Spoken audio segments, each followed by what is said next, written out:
The on-field portion of the NFL Scouting Combine kicks off with a group consisting of running backs and offensive linemen today. Special teams participants and kickers will also be put through the ringer, but if we're being honest, those aren't the exciting drills. You're here for the vertical jump, for the 40-yard dash, etc. I'm particularly here for the big man 40, which includes those blockers up front that will be taking the field today. You can keep your 4.4 freaks of nature. Give me a 310-pound guard that runs a sub-5. It doesn't happen often, but it's so fun when it does. Did you know Bucs guard Ali Marpet ran a 4.98 at 307 pounds back in 2015? You do now. On that note, here are a few guys to look out for as offensive linemen and running backs take part in the on-field portion of this year's NFL Scouting Combine. T. Andre Dillard, Washington Street. Dillard will be looking to solidify himself as top-tier talent and that he can make the transition to NFL offensive tackle. There has been a lot of buzz around the Pac-12 prospect, but there are question marks surrounding him that could be answered with a strong combine showing. T. Dalton Risner, Kansas Street. Plenty of teams need offensive line help, and in a class that isn't as deep as years past, guys like Risner will be looking to prove they have first-round talent. Risner turned a lot of heads at the Senior Bowl with his physicality, even going up against cream-of-the-crop talent he maybe wasn't used to in the Big 12. How he tests at the Combine could be the tipping point to solidify Risner in the first round. It's a toss-up between these next two guys as to who is the best tackle talent in the draft.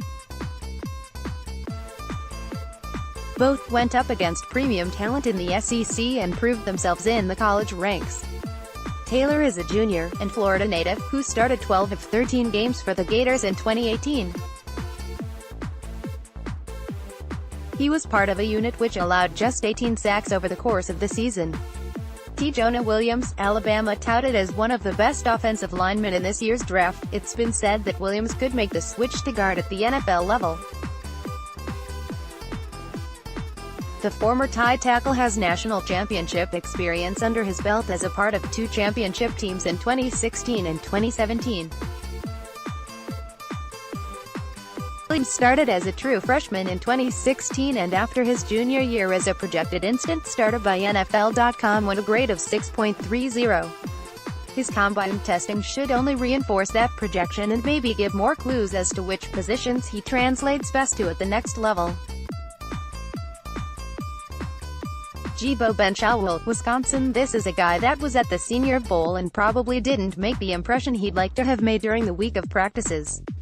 He's 6'5" and 316 pounds as a guard, which should set him up to be very effective on the interior at the next level.